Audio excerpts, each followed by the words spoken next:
Jadi semalam saya menerima satu keratan video sewaktu sesi soal jawab program Cakna Madani yang amat berhormat Perdana Menteri di UKM.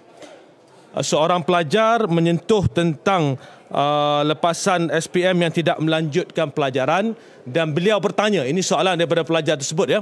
Beliau bertanya, apakah inisiatif dan langkah isu pendidikan negara terutamanya pendidikan menengah dan rendah? Itu soalannya. Apakah inisiatif kerajaan berkaitan dengan pendidikan menengah dan rendah?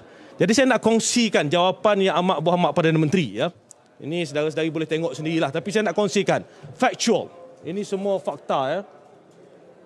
Boleh dengar faktanya. Dalam konteks ini juga dah boleh tengok dalam media pun soalan jawapannya telah ada. Dengar ya. Malah lebih serius ya, soalannya tentang apa inisiatif kerajaan? Pendidikan Fadlina sebut sekitar 30,000 tidak menduduki peperiksaan SPM. Jadi dia telah minta satu. Sorry. Ini lepas pasca Covid dan kerana politik yang tidak bertualang dan tidak ada dasar yang jelas. Bagaimana boleh ada Menteri Pendidikan ketika itu dan tak boleh pantau anak-anak yang tak ambil peperiksaan 30,000? Dia hanya memerlukan hadirnya Fadlina sebagai Menteri Pendidikan baru buang pokok. Ini masalah di sini. Tapi dalam kempen-kempen dia tak sebut perkara ini. Bagi saya 30,000 orang perkara yang serius. Okey. Saya tunjuk ini nak buktikan bahawa apa yang saya nak cakapkan ini adalah berdasarkan fakta. Apa saya nak cakap ini berdasarkan fakta. Itu apa yang disebut oleh Yang Amat Berhormat Perdana Menteri semalam. Dan ada media yang pick up ya. Ada media yang pick up, banyak media pick up. Saya bagi contoh satu ya. 30,000 pelajar tidak duduki SPM, Anwar sindir Razi. Tak ada masalah untuk menyindiri, tak ada masalah. Itu bukan satu masalah yang besar. Tetapi apa yang saya ingin jelaskan adalah berkaitan dengan fakta itu. Video itu pendek, 47 saat. Dan anda boleh lihat berapa fakta dalam 47 saat itu yang betul ya. Pertama sekali, dari mana datangnya 30,000 ini saya tak pasti. Daripada mana datangnya 30,000 ini saya tak pasti. Saya cuba dapatkan maklumat yang ada untuk melihat kat mana asalnya 30,000 ini. So kalau kita lihat kat sini 14,858 calon tidak duduki SPM ya.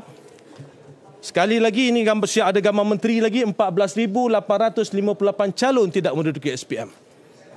Dan begitulah laporan-laporan media yang lain, 14,858 orang calon tidak menduduki SPM.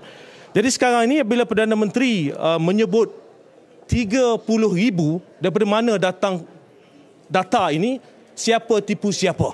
Sama ada Menteri Pendidikan menipu Perdana Menteri, saya tak tahu, atau Perdana Menteri bercakap sendiri tanpa merujuk mana-mana fakta. Jadi sebab itu dalam konteks ini pendidikan ini dia tak boleh politikkan. Talk about facts. Bercakap tentang fakta. Ini bukan nak kenakan siapa, nak sindir siapa. Itu satu. Yang kedua, Perdana Menteri berkata Menteri Pendidikan pada waktu itu tidak pantau anak-anak yang ambil periksa. Dan hanya bila Fadlina masuk, dia bongkar. Bunyinya macam Perdana Menteri nak kenakan saya, seperti mana yang disebut dalam media tadi. Cuma mungkinlah ya, kalau dia nak kenakan saya pun semaklah fakta dahulu. Semak fakta dahulu. Dalam konteks ini, peperiksaan bertulis SPM, ini senarai tarikh peperiksaan SPM. Peperiksaan bertulis SPM ini bermula pada 20 Februari hingga 15 Mac, dan sebelum itu peperiksaan amali. Peperiksaan ini berlaku bukan waktu saya. So macam mana saya nak pantau yang kata menteri pada waktu itu tak pantau 30,000 tak ambil peperiksaan. Ya, dia sepatut tanya menteri pada waktu itu, yang mana Yang Berhormat Fadlina sendiri, menteri PKR sendiri. Sebab itu saya kata dalam konteks ini, kalau dah bermula nak politikkan sesuatu politik ini, kita boleh main politik. I can do this. Saya boleh main politik, boleh sentuh hari-hari berbagai perkara berkaitan dengan politik dalam pendidikan. Jadi nak kenakan saya, yang terciduknya Menteri Pendidikan PhD APBN sendiri. Yang ketiga, Perdana Menteri kata perlu hadirnya Fadlina baru bongkar tentang data yang tak ambil periksa ini. Maknanya dengan datangnya Fadlina barulah data ini terbongkar. Seolah-olah sewaktu saya cuba menyorok jumlah calon yang tidak hadir. Jadi saya ni orang berfakta, saya bercakap hanya dengan fakta. Kalau Perdana Menteri tak buat homework nak bercakap saja, saya minta Perdana Menteri rujuk satu kenyataan media yang dikeluarkan oleh Lembaga Peperiksaan pada 16 Jun 2022. Ini kenyataan media yang dikeluarkan oleh Lembaga Peperiksaan 16 Jun 2022. Pada waktu itu pun kita sebut jumlah calon yang tidak hadir dalam SPM itu seramai 10,000 orang. Itu kita sebut. Kita sebut dengan jelas jumlah calon yang tidak hadir, dan pada waktu itu pun media pun pick up perkara yang sama. Jika kita lihat 10,681 calon SPM tidak hadir. Jika kita lihat lagi 10,681 calon SPM tidak hadir. Tidak ada soal saya nak sorok, tidak ada soal menteri baru datang baru bongkar jumlah calon yang tidak menduduki peperiksaan SPM. Dan gambaran yang cuba diberikan adalah seolah-olah kita tidak ambil tahu dan menyebabkan jumlah calon yang tidak menduduki SPM ini tinggi. Dan jika kita lihat datanya, ini data, fakta. Tahun lepas 10,000 calon tak mengambil peperiksaan SPM. Untuk tahun 2021, 2022 14,000. Ikut persentage pun 2022 lebih tinggi. Jadi kalau nak main politik, nak politikkan berapa ramai calon boleh. Tetapi itu bukan kaedahnya. Kerana apa? Kerana pada waktu saya di kementerian sendiri, kita melihat satu persatu. Kita membuat analisa apakah sebabnya calon-calon ini tidak menduduki peperiksaan SPM. Kita teliti satu persatu. Dan Perdana Menteri kena ingat, cikgu di sekolah ini bila sampai masa nak SPM, calon-calon yang nampak tak berapa nak hadir ini, cikgu akan hubungi seorang-seorang. Ini ramai ahli-ahli parlimen kita, bekas-bekas guru. Boleh tanya mereka.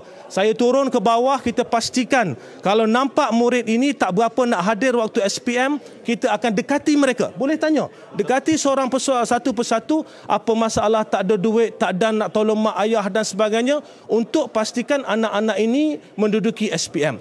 Jadi sebab itu saya apabila melihat apa yang disebutkan oleh Yang Amat Berhormat Perdana Menteri semalam, saya tak boleh berdiam diri. Ini fakta yang kita perlu jelaskan. Dan yang keempat, Perdana Menteri kata, kenapa dalam kempen saya tak sebut tentang perkara ini? Buat apa saya nak politikkan pendidikan? Pendirian saya jelas, saya takkan politikkan pendidikan. Sebab itu tak ada masuk dalam kempen ke apa. Tetapi sewaktu di kementerian kita usahakan yang terbaik untuk memastikan anak-anak kita di sekolah mendapat yang terbaik dalam satu tempoh yang amat sukar. Ramai guru-guru yang bersama-sama dengan kita memastikan anak-anak kita mendapat yang terbaik dalam tempoh COVID-19 dan juga selepas COVID-19. Oleh itu, jika kita lihat perincian 47 saat bercakap, berapa fakta yang betul? 47 saat Perdana Menteri bercakap, saudara-saudara semak, berapa fakta yang betul?